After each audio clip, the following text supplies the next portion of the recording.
Welcome to the Warning Track Power Hour. I'm Andrew Scaff. He's Mike Werman. Today we're going to be talking about Major League Baseball's uh, opening weekend. Some about the Royals specifically and their slow start. The NCAA championship is now in the books. And we'll talk a little bit about the NFL news in the offseason too. New baseball rules are in effect for the season.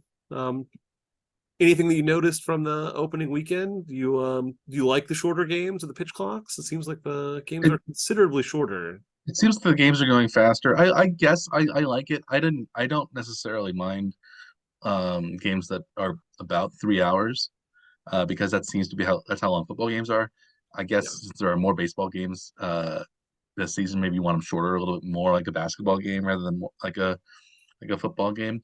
Mm. Um, but partly I do kind of enjoy the leisurely pace of baseball, but I guess I think it got maybe a little too leisurely with all the I think the long kind of adjustments made by each batter every time a Yeah. pitch was made, or kind of very deliberate pitchers that didn't just kind of move through.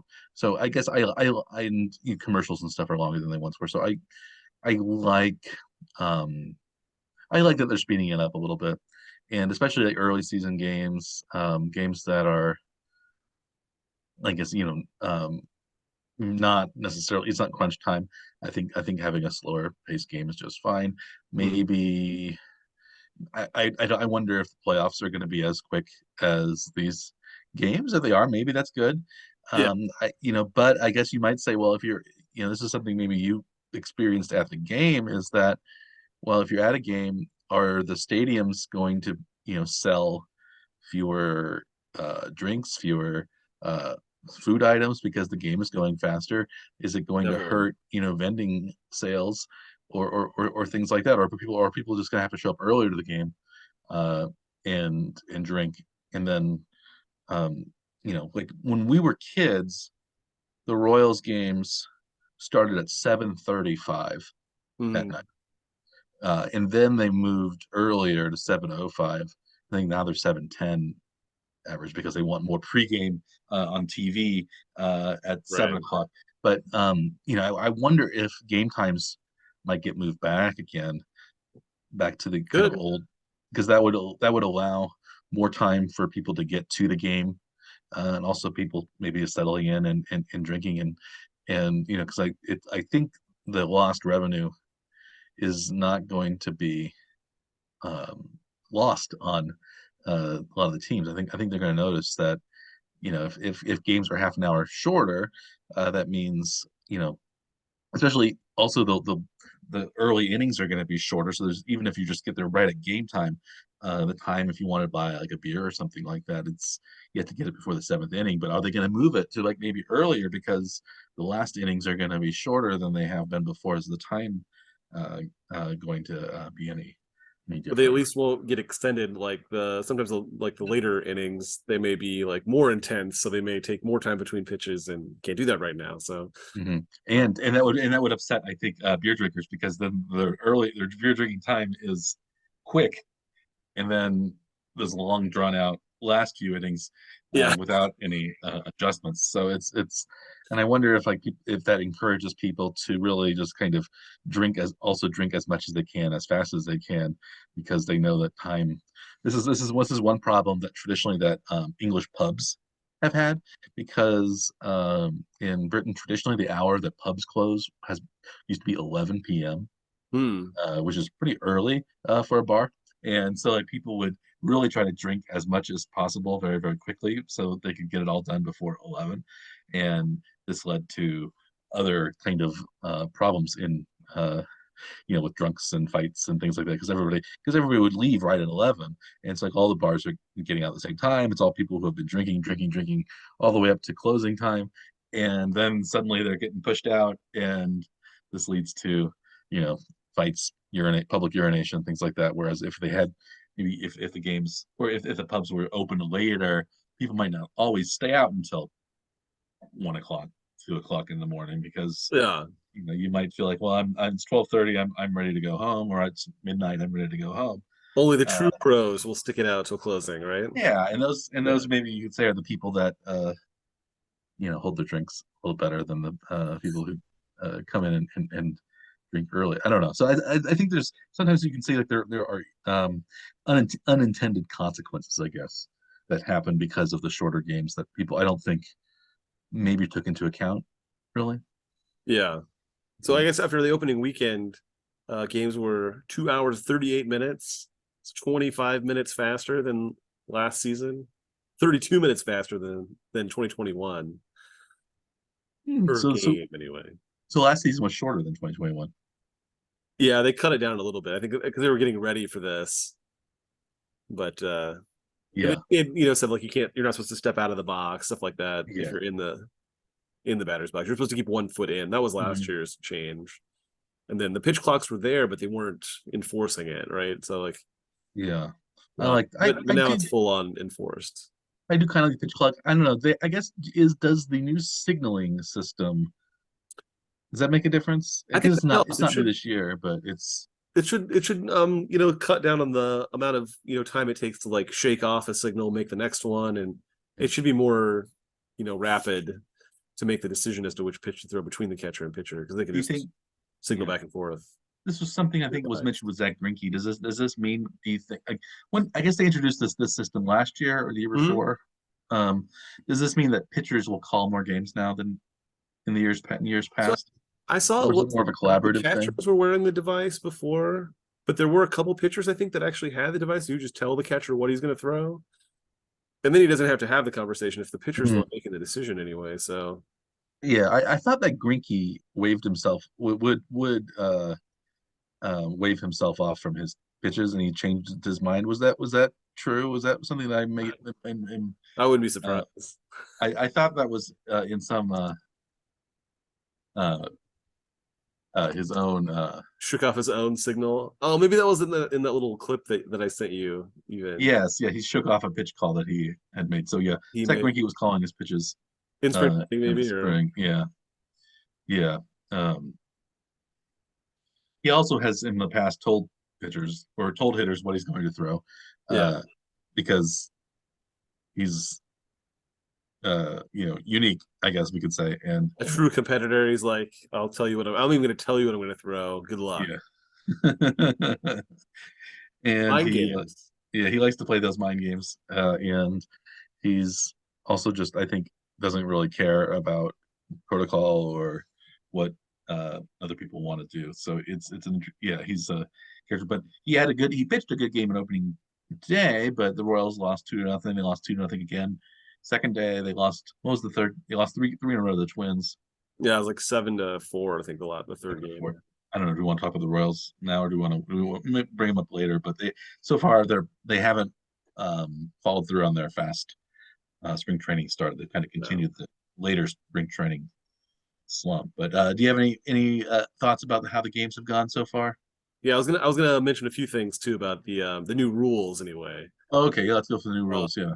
but if you were concerned about the number of violations that there were going to be, like per game, like of the pitch clock Mhm. or the hitters not making enough eye contact with the pitcher beforehand, there were 41 pitch timer violations in the opening weekend. So less than one per game at least anyway. So Okay. it's not been a big factor at least in the game. So Nothing in a really game deciding point either, so which a is little good more to than see. like balks per game. I don't know how many balks per game are Got to usually be called, but less than one. it's the same penalty, isn't it? A pitch time or it's a strike? Is it It's automatic a strike striker or ball, yeah, depending strike on ball? It's not a runner moves on base, so it's a little. right, But it could. right. I guess it could if it was with If it's a three full balls. count, Yeah. then whichever one the umpire says like, oh, the batter's not in the box early enough, then Hmm. it's a strikeout. But I don't think that really came up anyway. Yeah. Nothing, Too many. nothing with 2 outs in the ninth. None of that kind of thing came up at least yet. It looks like pitchers were charged with violations 29 times. To hitters were 11, and like one catcher got a violation Oh, too. what kind? I was going to ask because that only adds up to 40. So I Yeah, was So I guess 30 of them are on the defense and only Looks tough. 11. Yeah, so So I I guess was that's just gonna ask. really surprising. The 41 isn't bad. I was kind of wondering how it was going to play out.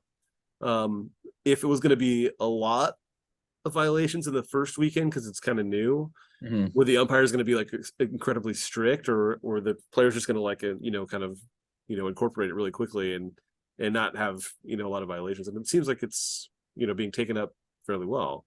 Yeah. Um, Yeah. So yeah, I think maybe it's just a new world that we're in, and it's not necessarily terrible in terms of the pitch count, the pitch clock, and yeah, I think as long as I think it's not just maybe if it's not just pitchers getting called, if there are some batting violations, I think um I like that idea better. So like if I guess you can think, oh, it's not just favoring the offense. Has the shift rules have those changed anything? Is that something you've noticed? I don't know if there's enough data on that to really say much about it yet. I haven't seen anything that says anything about the shift itself. Yeah, I guess the Royals have played their early games were very low scoring. Hmm. Although traditionally when it's April or late March, it's the games I think are lower scoring because the weather is cooler. But Hmm. hasn't it's been warm though in Kansas City the last It's been couple much days. warmer than it was the previous month. Basically, it warmed up just in time for baseball. Yeah, it's been warm here in Pennsylvania as well. So Yeah, the do you feel comfortable with your over under picks after I was just just a few glancing weeks of through action? those, and I don't, nobody is either so good or so terrible that we have to like be concerned or confident in our picks. I think yet most Yeah, of the teams are like 2-2 or 3-2 right now, and not there aren't too many teams that are blowing it out. yeah. Tampa is the only undefeated team I think at this very moment, anyway. And the Phillies are the only team without a win at 0 and That's it. 4. Yeah, yeah, they have a negative 25 run differential in 4 games. That's Not hard great. to do. Hard to do. Yeah. Yeah, Yeah, the that's Royals. ideal. Yeah, I think right now the Tigers are tied to the Royals at 1-3, Mm, depending on how things finish out tonight. But the Tigers' run differential is minus 17, whereas the Royals is only minus 3. So yeah, uh, maybe my under for the Tigers is looking okay, given that my Pirates over they're 500 right now, so maybe that might be uh, not terrible. They haven't lost it yet. yeah. Um, Royals over Boston over. Yeah, I think they're all still. Of course, it's only been less than a week, so they're all going to be still in the fight. But I'm not. No, none of our teams started like 0 and 5 or Yeah, 5 and we haven't had like the was it the '88 Orioles that were like 0-20 something. Do you remember that right, when we were right. kids? Uh, That's just so hard to start that way, and then your season's basically over before you even gotten out of the first month. yeah, the Orioles were 90, it was 88. It was 88 0-21. Yeah, 88. So no. So last only year, the Phillies can start that way, and it doesn't seem last year the Reds started 3-22. ooh. So I think that's like the worst. Uh, there's a lot of I was just looking at the worst records to start in the MLB season. There's a lot of Royals teams on that list. Um, Yeah. 2006 Royals, 2005 Royals. Um, those were some teams to follow, that's for sure. I don't think we have to worry quite as much about that right now, Nah.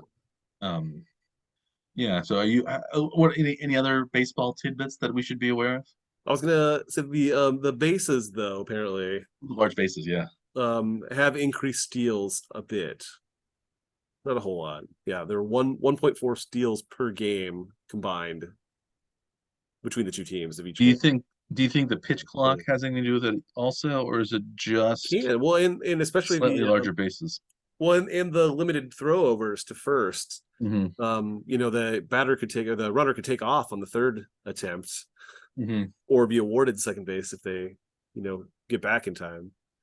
Um, So, but I guess the Orioles took advantage of the bases initially, and they had 10 steals in the first 2 games of the season Hmm. themselves. 10 steals. Not Like bad. the Royals of the '80s or the St. Louis Cardinals of the '80s with Basically. Willie McGee and Vince Coleman. And yeah, 85% success on stolen bases through the first 50 Major League Baseball games, which is um, higher than previous years. But Do you, again, very early. do you know which team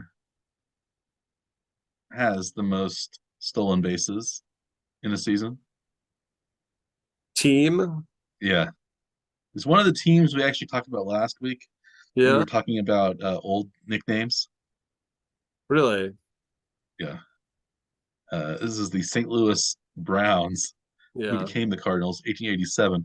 They had 581 steals through really. 138 games. So the 10 steals in 2 games is actually on pace to beat the 1887 St. Louis Browns. Um, I'm looking at right now. The only team from the 20th century on this top list is the New York Baseball Giants from 1911. They had 347 steals. Mm. You got teams like the old Baltimore Orioles, who were, I don't know what happened to them. Um, the Cincinnati Red Stockings at that point. The Kansas City Cowboys are on that list. Ooh, The Louisville Colonels are on this list. The Toledo Mommies, Maumees. I have never heard of the Toledo Mommies. do you even know what a mom me is? There is a river or a city in Ohio called Maumee. Um, I'm looking at them right now. Mommies um, were formed in 1888. They formed part of the Tri-State League and then the International Association, which is what I believe the was kind of a minor league team. I think that's also the team that the maybe the Kansas City Cowboys might have played in at one point. But yeah, it was actually called the International Association because there were teams in Canada uh, as well. But the Mommies were, um, yeah, I guess they weren't around very long. They also were sometimes known as the Toledo Black Pirates, and Great. uh, their best player or their best pitcher was a guy named Egyptian Healy, John J. Egyptian, or sometimes called Long John Healy. He was called Long John because he weighed 158 pounds and he was 6 feet 2 inches tall. So I guess that was tall for back then. But he played for the St. Louis Maroons, Indianapolis Hoosiers, the old Washington Nationals, Chicago White Stockings, Toledo Mommies. Those White Stockings became the Cubs, the old Baltimore Orioles, and the Louisville Colonels. None of these teams are around uh, any longer. Those old Yeah. Baltimore um, Orioles were in the National League, but I guess they folded, and that's why the later Baltimore Orioles um, came. I'm not exactly sure. Oh, the it says the Orioles. Oh, those Orioles they moved to New York as part of the agreement or something like that. They kind of died out, but then they moved. Oh, there was the newly formed AL Baltimore Orioles, and then they moved to New York to become the um, New York Highlanders, then New York Yankees. So Oh, so that was another precursor to the Yankees. yeah, but this I guess the original Baltimore Orioles were not. They folded right before, and then when the American League was formed, there was a new Baltimore Orioles, and then after a year or two, they left and went to New York Okay. because I guess there was no team. There was no American League team in New York. There were only the Dodgers and the Giants. So Yeah. they wanted to even up, I guess, the leagues, and so Baltimore got. You would think that they want to keep a team in Baltimore maybe, so they would like switch one of the National League teams and move. but I guess New York gets its way when it wants to get its way. So uh, another trip down uh, baseball memory lane. I'm gonna look. Yeah, Mommy. Um, it's another name maybe for the Miami Indians, Yeah. but also geologically speaking, there is a what's called Lake Maumee, and it is the ancestral lake of current day Lake Erie. Hmm. And I guess the Ice Age changed how things were. At one point, 14,000 years ago, ice covered most of the Great Lakes, except for what's now the southern tip of Lake Michigan, which was called by geologists, I guess now, Lake Chicago, and part of Lake Erie, which they called Lake Maumee geologically. So Lake Superior, Lake Huron, Lake Ontario, and most of Lake Michigan were covered by ice. And then as the ice left, they called Lake Michigan 9,000 years ago. They call it what's called Lake Algonquin. And then it shrinks and becomes Lake Chippewa. And now it's Lake Michigan. So that's interesting. I'd never, I guess I'd never known the history of glacial history of the Great Lakes, and I don't think any other sports podcast will discuss the glacial histories of the Great Lakes, along with the Toledo Maumee, Maees. Just the warning track power hour. So yeah, it was the most stolen bases. Um, is yeah since 1900, as I said, the most stolen bases was the 1911 Giants. Um, Within the last 50 years, so only two teams of the last 50 years have been among the stolen base leaders, and that is the 1976 Oakland A's and the 1985 St. Louis Cardinals, who we kind of mentioned with uh, Ozzie Smith and Vince Coleman and Willie Was Ricky McGee. Henderson then in the? Ricky Henderson, I would guess played for the A's in '76. Did he? Yeah, must have. Yeah. Was that his rookie year? Maybe. Probably. Um, let's see. I know, maybe not. It was earlier than Ricky Henderson. 79 was his rookie year. Yeah, so it was 3 years earlier. Um, it was right after they stopped winning the World Series, the Oakland, Yeah. because they won 70, I think 72, 73, 74.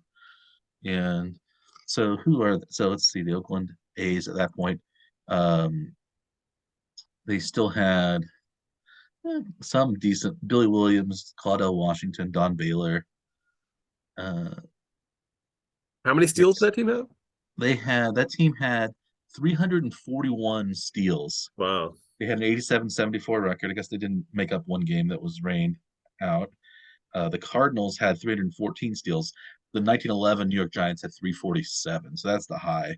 But yeah, since all the other high stealing teams were from the dead ball era. Well, if you go farther down, there's the 86 Cardinals and the 77 Pirates. So the 70s and 80s kind of ushered in another kind of mini stolen base era. But um, yeah, Phil Garner had 35 stolen bases.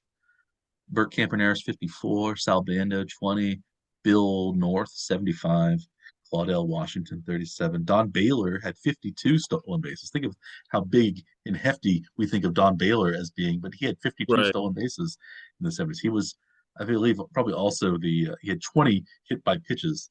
He was for a long time at least. He held the major league record for being hit by pitches the most. I don't I want has that changed? Did that change? Oh, I don't know. Um, um, I'm not sure either. I want to say I want to think it has, and somebody else. Oh, Craig Biggio, yeah, Craig Biggio passed it. Okay, for career. Yeah. Although He was up to there's the doubles too, wasn't he? yeah, yeah. Craig Biggio had 285. Huey Jennings, it says, was hit by a pitch 287 times, although he retired in 1918, which is an interesting career. Who the record for being hit by a pitch in a single season is? Uh, 40, I'm gonna guess. I don't know. Well, is this pitcher? Is this hit by pitch this is as a pitcher. The most batters hit by a single pitcher was 54. Okay. Oh, here it is. Huey Jennings was hit by a pitch 51 times in 1896, which is a record that still stands. It says Huey Jennings was interesting because it looks like he retired in 1903, and then he decided to go back to school. He first went so he played at this point for the Brooklyn Superbas, who we mentioned last week. He played for Brooklyn and Philadelphia and the Phillies, the Louisville Colonels, the old Baltimore Orioles. So these teams that keep coming back up for us. Huey Jennings. So he uh, was playing for the Orioles. He decided he and John McGraw as well, who of course famous manager later, both took classes at St. Bonaventure University in upstate New York. And then Jennings was accepted to Cornell Law School. And he went to Cornell after he retired, and he managed the Cornell baseball team while he was at Cornell Law School. Really? He never finished his law degree, but he did pass the Maryland bar exam and started a law practice in Baltimore and also Scranton, Pennsylvania. But then in 1907, he decided he was going to be the manager of the Detroit Tigers, who had Ty Cobb, Sam Crawford, some of those early great players. And he was supposedly a very good manager, but he also, I guess, inserted himself into a few games every now and again because so he retired, it looks like, from 1903 to go to law school, but he played as late as 1918. And he was Really? manager from 1907 to 1920. So yeah, it's an interesting. His stats are, yeah. He got into a game in 1918. It says as well as a player manager. No Wow. plate appearances though. So his last at bat was in 1912 Okay.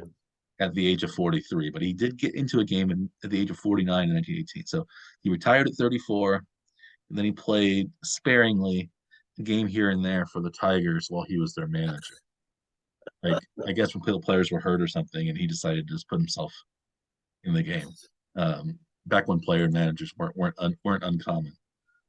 That's a strange, really strange career. So yeah, Huey Jennings, he's a Hall of Famer. Is he? Yeah, yeah, he led the league in hit by pitch for 5 consecutive years. Is that From something you would be proud of? 1894 to 1898, he led the league. 287 career hit by pitches. So yeah, he still technically has the record over Craig Biggio's 285, who beat Don Baylor's modern day record. So Yes. there we have Yes. it. And during and it says Huey Jennings, he was famous for his antics on the while he was the manager, but he was also the third base coach at the time. And he would yell out all sorts of other whoops and whistles. And he his famous cheer was "Yeah," I guess was what he yelled, but sometimes a very high voice, I suppose. He was actually suspended for taunting opponents with a tin whistle, I guess, that he kept in his pocket. So he was known for his "Yeah." I guess there's apparently there's yeah, he was also a very good coach. Um, yeah, so that's Huey Jennings. All right, I think that's enough baseball probably for unless there's some other new rule that we've need to discuss. I think that was all I had on Okay. the I guess opening. that was the bigger bases, and then we got to most stolen bases, and then we got eventually into Huey Jennings. Yes. Yeah, but Don Baylor was the original hit by pitch leader. At least when I was a kid, that's who they always said was the leader in being hit by pitch. Actually, he led the league 8 times in being hit by a pitch. Wow. 267. Um, and he had a 30. He was hit by a pitch 35 times in 1986 when leading on the Boston Red Sox, helping them to win the pennant that year. Of course, because Bill Buckner lost or helped lose it, but Don Baylor was their uh, yeah, he was on that team as well. He had a 238 batting average, but a 344 on base percentage. Helped in part, I'm sure, by those 35 hit by pitches. Yes, must be. Yeah. And uh, he was intentionally walked 8 times as well as part of his 62 walk. So he would, uh, yeah, so he, that's an interesting career that Baylor had. And of course, he became a very successful manager as well.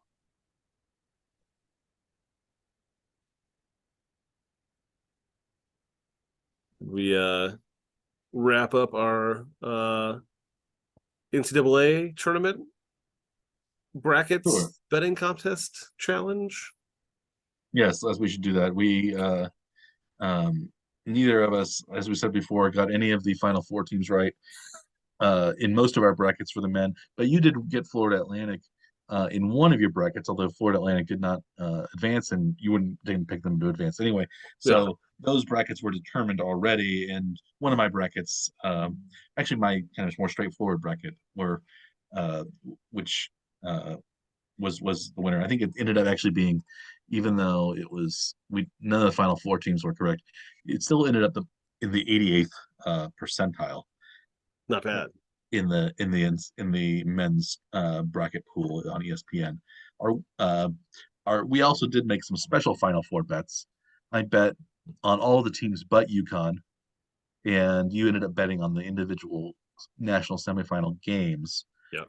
So I lost an additional $200 to go with my $800 that I had bet and lost on Final Four possibilities. So I lost 1,000 fake dollars on these NCAA tournaments. Though I did, as we'll talk about, I won. I guess I technically won our bracket competition, and I also would win the women's bracket competition. But I did not win any of the straight betting competitions. So how did you ended up? How did you end up on your Final Four? Did you tie? Did you lose $1,000 like me, or did you end up slightly better? Slightly better. I bet on both favorites in the semifinal games, um, with the spreads, and San Diego State did win, but they failed to cover the spread by the 1.5 points. Yeah, they only won by They one. only won by one, so I lost that bet. I still think if Florida Atlantic had beaten them, they could have given UConn more of a More game than um, San Diego State did. But UConn was, I guess, a worthy champion. They beat everybody fairly soundly, and they beat some pretty good teams on their way. They beat Arkansas. They beat Gonzaga, uh, Miami, who had beaten Texas and uh, Houston, both, I think. So yeah, so there were some impressive wins, and I think they won every game by at least um, 15 points almost. It seemed like 13, I think, was the 13 points. but still double digits for every Mm. game for the whole tournament. And actually all of their non-conference games for the entire season they won by double digits. So they only lost in Big East play. Yeah. Which is pretty impressive. But yeah, how did the women's brackets fare? Yeah, the women's bracket. So most notably, the biggest event, I guess, of the tournament was South Carolina losing to Iowa in the national semifinals. Caitlin Clark had a real big game again. I think she scored 41 points the second consecutive game. And Iowa won. LSU won the other semifinal, and then LSU won in the finals over Iowa. And your favorite fashion personality, Kim Mulkey, won her fourth national title overall as a coach, but with her second school because she had led Baylor to national championships 3 times earlier in this century. What did you think of the game? What did they, again, LSU ended up beating National Player of the Year Caitlin Clark fairly handily. It was close through most of the game, and they pulled away kind of in the third and fourth quarter. Really high scoring game too, because LSU finished with over 100 points in the game too, which is pretty rare for a women's basketball game. But yeah, they made a lot of threes. Finals basketball game, right? Yeah, very good game. I the only as I think I don't know if I implied it or not. Yeah, the only I wanted Iowa to win. That would have I actually ended up winning our bracket pool because Iowa beat South Carolina, thus preventing any of your South Carolina brackets Yes. from winning. And since Iowa, none of us had picked LSU to win, so my Iowa bracket, where I had picked Iowa to win, which was what I called the best kind of best player Right. bracket, it ended up being Winning our our pool. winning bracket, and it was actually in the 98%. 98th percentile. Yeah, Wow. so that was my best. And then we had you were actually had you were second place in that one. You were 93rd percentile with your actual matchup picks were a little bit higher Mm-hmm. than my guesses were because I picked UConn to win. I picked UConn to win the wrong tournament. I picked them to win the women's tournament, and they ended up winning the men's tournament. There you go. And so now UConn, So you're looking into the crystal ball, but it was was a something little was a little cloudy. too cloudy, It and was too you cloudy. assumed that you assumed that you were reading the results for a different question. Apparently, Yeah, I must think have been what happened. yeah, it was something like that. Yeah. So UConn's men's team is almost as successful now as its women's team since they've won 5 national championships since '99, I think. So, I think 3 under Jim Calhoun and 2 since. This is the first one under Danny Hurley, famous for being a member of the Hurley family. I remember disliking his brother Bobby Hurley as a kid when he was Duke's point guard. Right. I don't know if you remember him, but Yeah. yeah. Bobby Hurley is currently the head coach at Arizona State. Oh, I didn't know that. Hmm. And his brother and their dad was a longtime basketball coach. I know, I remember that. Hall of Fame high school coach Bob Hurley, who was a coach in New Jersey for many years. So, but UConn won the men's tournament. LSU won the women's. Any further thoughts about LSU or Kim Mulkey in particular? Her fashion choices. I think that's the most notable thing. I think it even overshadows her success as a basketball coach. Is her awful style and I think it's grating, another thing obnoxious to like personality. tune in to the game. It's like a reason to check out the game. It's just to see what she's wearing, I guess, right? So Yeah, if it's a sport, if people were making sports analogy, what she wears is much more similar to what like off before we started this broadcast. We talked about Ric Flair or Macho Man Randy Savage or Dusty Rhodes would would wear in their on their way to the ring, or maybe something like it's also a little bit like what the '80s manager like Bobby the Brain Heenan or Jimmy Hart would have worn, this kind of uh, you know sequin suits and things like that. So it's a um, I yeah, she's a colorful character. I don't like her, but she's a colorful character. but are her fashion choices going to influence you as to what you'll begin to wear for future Ward and Crack Power Hour episodes? Possibly, but probably not. She yeah, I don't have any. I guess I'd have to go buy a sequined jacket or maybe if Richard Simmons dies, he might have a funereal sale of some sort. And then but he's probably smaller than I wouldn't be able to. But that'll be a way to acquire outfits like that. I bet maybe Kim Mulkey, maybe she is going to acquire the Richard Simmons wardrobe. The whole collection. Yeah, the Liberace Richard Simmons uh, type ensembles that she likes to wear. But yeah, so I thought Iowa had the best player, but I guess LSU had the best team this year. And yeah, they were number 3 seed, but they had only lost 2 games all year, which Yeah, is that seems really surprising crazy. Seems that like they they were. were underseeded, Yeah, especially having made it to the finals and then winning. So yes. Now looking back in hindsight, yeah, they've. It seems very strange that they were only um, yeah, only a 3 seed. Um, yeah, they only lost 1 game in the SEC. And that was to South Carolina, and they were, yeah, interesting. and so one of the losses was to South So Carolina, I guess probably both of the losses. I would guess the SEC tournament they probably lost to South Carolina too. maybe. So they would have had to because they've only lost. Well, maybe they did. Let's They see. could have lost earlier, I guess. Yeah, I guess they could have lost earlier. Let's see.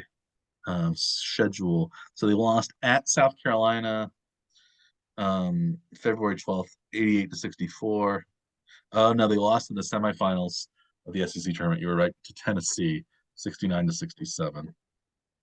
So I guess that's probably what cost them like a higher seed, but it still seems a little bit uh, silly that they weren't higher. But anyway, So, but Tennessee was in the tournament though too, weren't they? yeah, they were a 3 also, I think, but they lost 12 games this year. So Jeez, yeah, how is that? I don't understand how the seeding works. Apparently, yeah. Tennessee had a very good SEC season, but they had lost a bunch of games apparently in the off season where they played, I guess, a lot of tough teams, but they lost to Ohio State, they lost to Indiana, both of whom were top 2 seeds. But they lost a couple other games. Lost to Virginia Tech, who was a number 1 seed. They lost to Stanford, who was another number 1 seed. So they had a very tough schedule in their off season. yeah. But yeah, they lost to Virginia Tech twice. They actually lost in the Sweet 16 again. So Well, Tennessee was a 4 seed in the NCAA tournament. a 4, okay. Yeah, It does seem strange that LSU was so low then as a 3, yeah. but maybe they thought the SEC was pretty weak this year in women's basketball. Must have been. I didn't follow it closely enough Yeah. uh, to notice, but yeah. But So multiple brackets in the 90s percentile. mhm. Yeah, Um, are you surprised we did better overall? I think in the women's side than the men's side, or was it simply just a matter of lots of upsets lead to lots of chaos and I think it's hard our to our predict brackets on the men's side were still like in the 50s, I think, for percentile, despite having the tournament go so crazy. on average? Yeah. Yeah, so um but yeah, I think that just in general, I think the women's brackets seem to follow more chalk than the men's do. And I think we didn't pick as many upsets in the women's side as we did in the men's. And the men's different upsets are what actually happened from what we were expecting, at least anyway. Um, so no, I'm not really surprised that we did better in the women's brackets. But my question to you would be, having gone through this exercise with all the different methodologies, is it gonna change your future picking in either side, men's or women's side? You were in I the 98th percentile for Yeah, women. I was good on You can go off of the the best best player. player was actually a good, seemed to be at least it worked out this year. Yeah, It worked out pretty well. I think I might think about that next year. I might think of that on the men's side as well, looking at it with the best player as apparently maybe it was non-conference schedule may have been the best indicator on the men's side, because mhm. UConn was undefeated in out of conference games. Maybe that's maybe more I important. think and South Carolina. I mean, not South Carolina. LSU was undefeated in non-conference as well this year, On the women's but I side. don't think they really played. anybody non-conference. Yeah, they play. I guess that's probably also why they were seated lower. They played absolutely nobody who was ranked in the non-conference Okay. schedule.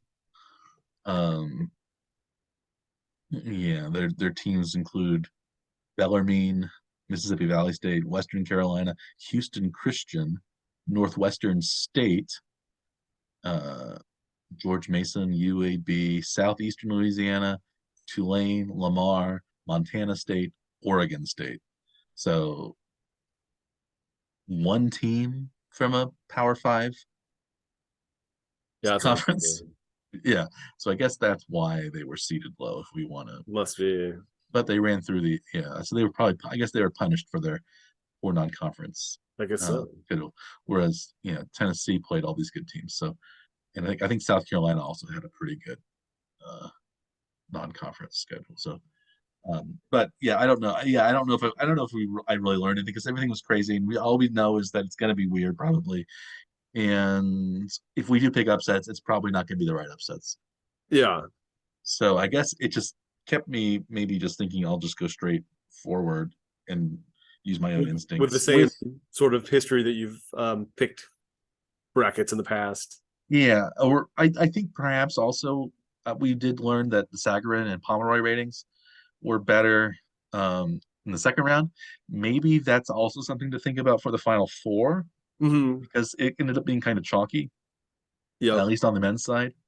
The women's side doesn't have the computer ranking attention that the men do, so it's not as easy to gauge. But I think the best players are good, and like I think just picking traditional powers is probably good as well, and kind of remembering also who the coaches are.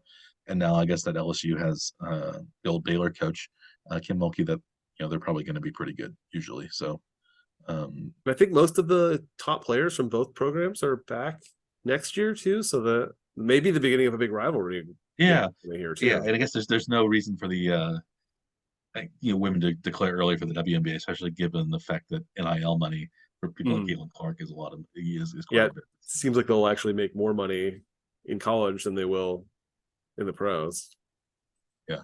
which is a bit unfortunate, I think, in some ways. But Well, I guess they'll have similar kind of NIL money or other kind of non contract endorsement money in the WNBA. But it's a it's an interesting world. UConn, I guess they're going to be mostly back next year yeah, too on the I'm men's not side. sure.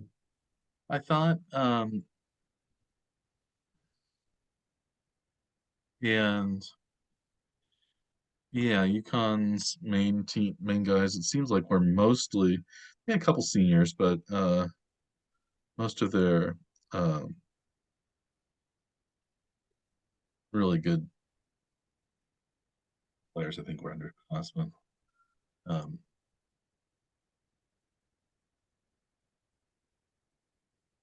In case you were following, the Royals did just go to final at a 4-1 loss and so now they are 1-4. before. Yes, mirroring the score from today. But Aroldis Chapman did pitch the top of the ninth for the Royals, and he did hit 101 or higher on 6 consecutive pitches in the Okay. ninth. Did he allow any runs? It was 3-1? He give up a walk, but otherwise uneventful. Oh, Ground out, walk, strikeout, line out. that's possible. That's promising, possibly in years to come. So I feel, yeah, or I mean, in weeks and months to come for Aroldis Chapman, maybe getting back to what he once was, a dominant flamethrower, and maybe if the Royals aren't so good, they could turn him into something at the deadline, or use him as a closer Hmm? going forward. So, Yeah. and Franmil Reyes, another, he hit his first home run today, 455 feet, right over the water spectacular, Yes. as they used to as they Into used to call it. the fountain seats above the fountain in left field. Yeah. It's impressive. Yeah. Hopefully, the Royals' record will become as impressive as Franmil Reyes's gargantuan home run shots. But yeah, we haven't talked the NFL about the NFL yet. maybe that we can conclude with a brief football uh, mention. Nothing's really seemed to happen on the Chiefs front. No free agent signings that we haven't talked about before. No new contracts or anything like that. It seems like maybe the people are thinking the Chiefs still might get another wide receiver, whether it's Odell Beckham or maybe DeAndre Hopkins is available or something. But it seems like they're waiting for the draft, as are most teams. Hmm. But it was made news today that apparently the Bills, I mean the Bills, Bill Belichick and the Patriots are shopping Mac Jones, Michael McCorkle Jones. Do you think the Patriots should get rid of Mac Jones? They already have Bailey Zappi, who, as we've talked about, is probably just as good and maybe less annoying than Mac Jones. And they look very similar in and out of uniform, I assume. So, and I guess Mac Jones was been complaining about coaching and the team, and Bailey Zappi hasn't. So I guess would you if you were the Patriots, would you try to get rid of Jones? He's a first round draft pick. It's only been 2 years, but would you get rid of Jones if you could? I mean, it seems like if you can shop them and you've got a similar option for less money, I assume too, um, that you may as well try. Why not? I mean, if you're not successful, it doesn't really hurt anything, right? Because he's already annoying anyway, I guess, right? So Yeah, I think it's one of those things where if you don't have a really good quarterback, yeah, it it it, it you're doesn't really always matter. looking to upgrade or move Yeah. stuff around if you can, right? Yeah, I don't think there's really that much a difference between. I guess maybe we'll find out this year. Bill O'Brien, the new offensive coordinator, new slash old offensive coordinator for the Yeah. Patriots, comes back and does something with Mac Jones or Zappy, whoever wins the job. But like, yeah, I don't. I think Do you think they'll find interest for him around the league? I would maybe Tampa Bay. They're picking not quite early, maybe not early enough to draft a really good first round guy. One of the top like three Yeah, quarterbacks that are expected to come out of yeah, the draft. yeah. Maybe have him challenge Baker Mayfield or something. Yeah. But you wouldn't Or- trade a whole lot for somebody that you're not no, planning on being a starter. So yeah, like Atlanta maybe, since they weren't willing to go with um try to get Lamar Jackson, maybe they can get Mac Jones, having to compete with Desmond Ritter's like the people who I think the teams that seem like Lamar Jackson's too much, but maybe we're not going to draft somebody in the first round this year, and we have a kind of mediocre starter in place. Maybe those teams might go after him, but I don't I don't know how much I'm because he was even though he was a first round draft pick, he was not considered to be the best quarterback coming into the draft or his year. So, or you think, well, if he's really good, he would have shown flashes of brilliance, but it's just sort of been flashes of competence, I guess. yeah. Like maybe you'd rather actually have Zach Wilson or somebody like that than Mac Jones, who's maybe best case scenario is uh Derek Carr, maybe you would say, or Kirk Cousins, Garoppolo. I don't know what his ceiling is. Yeah.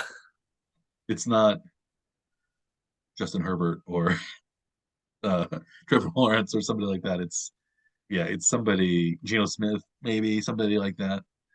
I don't know. Yeah, I think Zappy has that same ceiling, and if he's not a jerk in the locker room, maybe just keep him. In general, you don't need two of the same guy though as your for anything, right? Because you Yeah, seem like you kind of want to have a change of pace backup that's different than what your main guy is, just to throw off the opposing defense if you have to go make a change for some reason. yeah. Sometimes that helps, or like you have an old guy, young guy dynamic, whether the old guy's the starter and the young Yeah. guy's the backup, or the old guy's the backup and the young guy's the starter. Having two young guys that are both like essentially interchangeable, it seems like. Yeah, but the I, young guy, old guy usually get like there's a running around component to it that the old guy's probably not going to run around a lot, but he's probably going to be more careful with the ball.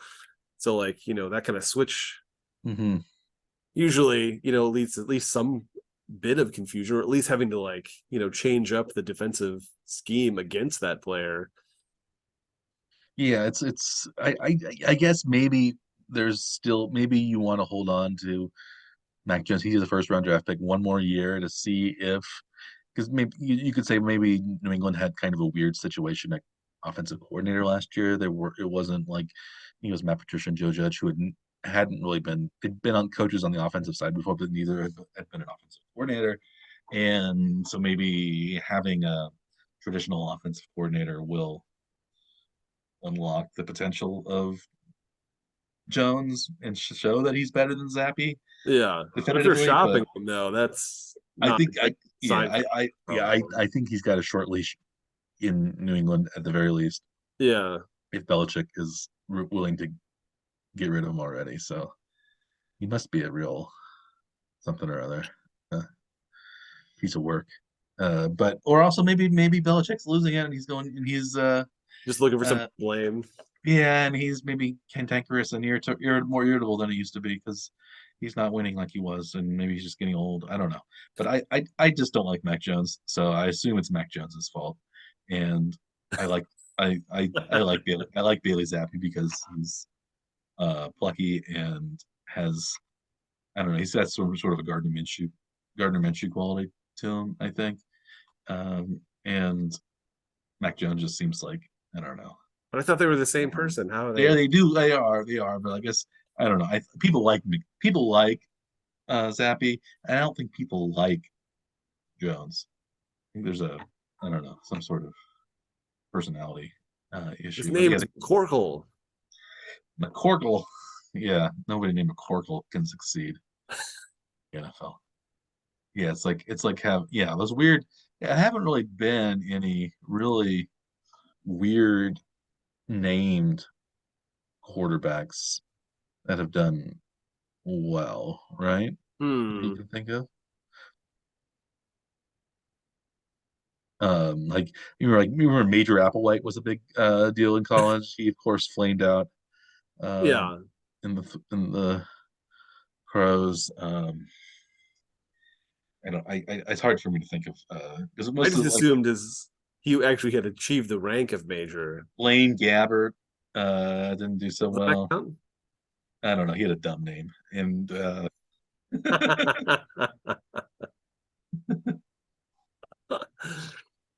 all You those wouldn't call guys. that success, though? Um, no, not really. No. Okay. No, he was yeah Blaine Gabbert. Didn't do so well. I think Blake Bortles was somewhat similar in his. He also had a dumb name. I think the subjectively the people that I think have dumb names haven't done as well in the NFL draft. So looking at current uh, like the current first round draft picks, I don't know if any of them have a really dumb name. So I guess I wouldn't. I Where wouldn't. does where does Zappy fall on that though? Well, it's kind of dumb, but he's not. He was a fifth round pick, so I think that makes sense. He's a he's a plucky backup at best. Yeah. Um, He may have been drafted on his name. yeah, Mac Jones is in. I guess it's a not, a, but it's he's covering up for McCorkle. So his real name is McCorkle Jones, and that's a weird name. So But it's Mike though, isn't it? yeah, but if it really, but he's goes by Mac. So by his football name, his first name is McCorkle because Yeah. it's a nickname from McCorkle, not from Michael. You wouldn't call him. Yeah. Yeah. So he's But that's gotta be more interesting than Mike Jones, I guess, right? Mike Jones, I guess. Mac Jones, Mike Jones. Mike Mac, they could call him. Yeah. Mikey Mac. Yeah, MM Jones. Yeah. Uh, I don't know, but it's CJ Stroud. But it's a weird. Um, yeah, I don't know. But CJ short for something ridiculous, or is it Let's see. I don't mostly know. not? Coleridge Bernard Stroud the fourth. Ooh, that's actually that's a warning sign for me. And so I was thinking that Stroud might be a pretty good quarterback, but that name Now you're downgrading it. and yeah, so Where does he's the J come from? Though? Did you say it was I Bernard? well, he's the fourth, so I guess he's Oh, Coleridge Junior. Junior maybe to somebody, but Coleridge. he's really a fourth. I think Bernard would be good. Coleridge, so interesting. Like for Samuel Taylor Coleridge. Maybe that's what it is. Maybe they were big fans of the Rime of the Ancient Mariner, Kubla Khan, Kubla Khan, obviously, and right? Xanadu. Yeah. Kubla Khan, a stately pleasure dome decree, something alongside the river Alf. Yeah. Um, yeah, maybe they're big. Maybe his uh, great great grandparents were big romantic poetry aficionados. I don't see anything in his Wikipedia entry that says it's not that. So until it can be proven otherwise, I'm just going to assume that he's named after. Well, his dad has been in jail since, so the C.S. Stroud, I guess, or Coleridge Bernard Stroud the third, has been in jail, but maybe it was for money laundering charges or some sort of white collar crime, and that would sort of it's a Thurston Howell the third type fourth. I Yeah. think, yeah, but interesting. But CJ has had a very good career at Ohio State, so maybe he will do well. He threw a combined 81 touchdowns and only 12 interceptions in his 25 games that he started for Ohio State. So that's pretty good. But he doesn't run it at all. So that maybe he's much more of a pocket passer maybe than Justin Fields or his contemporaries are at quarterback. Typical So Ohio State yeah, quarterbacks. I think people think that Stroud and Bryce Young are the more polished of the two major prospects, and Will Levis and Anthony Richardson are the more upside heavy of the major prospects. So it depends on what you want to go for, more polished or higher upside. Yeah. And it seems like, well, Mac Jones would have been more polished for sure. Somebody like Mahomes was seen as a high upside guy. Josh Allen, high upside. Um, so those are hit and miss. Really polished guys. I guess you'd say Trevor Lawrence was kind of polished, but also high upside. Justin Herbert maybe more polished Yeah. seeming, but also it seems like he has a very high upside as well. So well, I guess it remains to see how well they play in the NFL. I'm not. I guess Bryce Young I think is too small, and yeah, now that CJ Stroud's name has been revealed, I'm not sure if he has the. Uh, he's a fourth, which I think gives him that kind of uh, you know uh, patrician Yeah. kind of sound, but he also seems like he comes from maybe a hard scrabble kind of family, so he's got kind of both of those going on. So maybe he'll uh, maybe he'll do fine. Does it matter that he's actually from Rancho Cucamonga, California? That's also a funny name, Rancho Cucamonga in San Bernardino um, County. Yeah, it's you know, Yeah, does that affect your expectation of CJ Stroud? and actually, I would say that being from California, that's a big state for football and for recruiting and things like that. So that actually I think maybe helps him because he's like Mahomes is from Texas. A lot of the good quarterbacks are from those big states. Um, but a lot of kind of mediocre ones that turn out to be in the NFL are also from places like that, like Mac Jones, but Yeah. Florida. And so Jacksonville apparently is where Mac Jones is from. yeah, He's from Jacksonville. it's got to be eating him inside that Trevor Lawrence is now the king of Jacksonville. Yeah. Speaking of kings of Jacksonville, uh, can't think of a segue actually, so I will. I was thinking that maybe we should wrap things up, as there are no, as just as there is no real King of Jacksonville. I have no real segue or no real elegant way to end our weekly broadcast. This one I think has stayed very much closer to our original hour-long goal than some of our previous episodes, even with our lengthy tangents down baseball memory lane, or beyond anybody's memory at this point. Yeah, not actually our memories. So yeah. I don't think nobody on Earth, I think, would at this point remembers even the 1911 New York Giants. Certainly not. We'll have to have some centenarian guest on to see if Yeah. they've even heard of some of these guys. Maybe, yeah, certainly not Huey Jennings' playing career. Maybe his late managerial career over 100 years ago, if we have some, centenarians that are still with it enough to, or maybe we can just find some old recordings of people remembering Huey Sure. Jennings from 1975 or something like that. But yeah, well, we will wrap it up closer to our 1 hour time. This time, of course, unfortunately, the Royals have lost again, and hopefully they will turn around by the time we meet again next week, and we'll maybe know a little bit more about the NFL, the upcoming draft, what things are looking like. Maybe there'll be some moves, but even if not, we'll still have things to talk about, like Toledo Maulese and the original Baltimore Orioles um, from the 1890s. So, And more McCorkle news if it comes up. and more McCorkle news. We're always up on him and Bailey Zappi, and I'm sure there'll be some Jordan Love, Taysom Hill news as well. But So until check in to you'll have see to wait until next week. who's gone into a darkness retreat since the last time we talked. Yeah, the Jets still haven't. I mean, I don't know. The longer it lasts, it seems like the less likely that there's going to be a trade made, because Yeah. yeah, then I have no idea what the Packers are going to do if they still have Rodgers and Love. Yeah. No, I don't know. It's a yeah. I think they were planning on getting rid of him finally, but it seems like maybe he's not going anywhere. He He probably will. shouldn't have drafted Jordan Love. Kicked off all of this. It's Well, yeah, of course they shouldn't have drafted Jordan Love, because he's well.